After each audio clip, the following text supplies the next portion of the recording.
Hi, everyone. So we have just passed the midway point of the summer semester. I know these summer semesters go very quickly.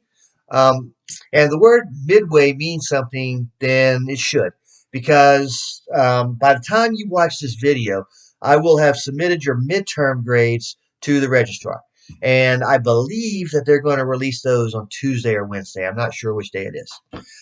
If you want to know ahead before the registrar releases them, how you're doing, you can go into the grades tab of our class page and get an A, B, C, D, or F out of that.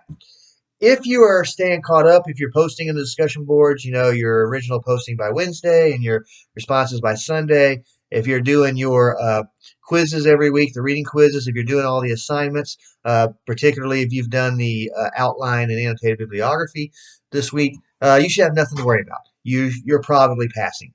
If you are failing because you're not turning your work in and you're not staying caught up, then Friday is the last day to withdraw without academic penalty. In other words, Friday would be the last day you could just take a W instead of a W failing. So if you are struggling to stay caught up, if life has gotten in the way and you've had all these unexpected surprises or whatnot, you have until Friday to make a final decision on whether you're going to stay in the class or not. Now, what are we going to do this week?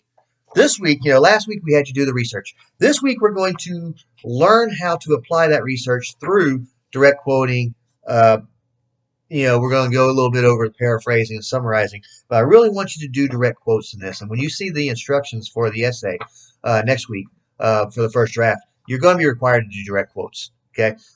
Because if you rely too much on paraphrasing and summarizing, you run the risk of plagiarism. You also run the risk of your paper basically being summaries of other works and not enough of what your work is. So do the reading quiz. It shouldn't take that long. There's only 6 pages plus a handout that you're going to be doing that on. So I don't know. It's probably going to be about 10 or 12 questions, something like that.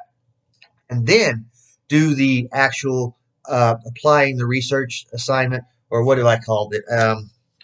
Implementing research. That's what I call it. So the implementing research activity.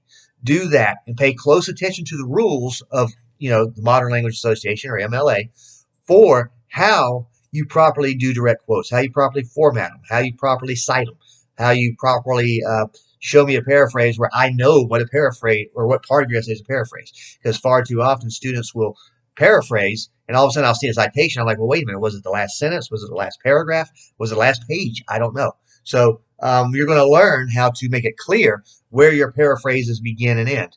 But again, when we get to the actual paper, I'm going to want mostly, if not all, direct quotes. So practice those direct quoting ones. Know the difference between a short quote and a block quote. Know what the citation should have included in it. Know all those things about how to do these direct quotes in the MLA format, because you will be applying them in your first draft next week. And so I want you to get it right the first time. And the way you get it right the first time is by doing this week's reading and taking the quiz and implementing your research exercise.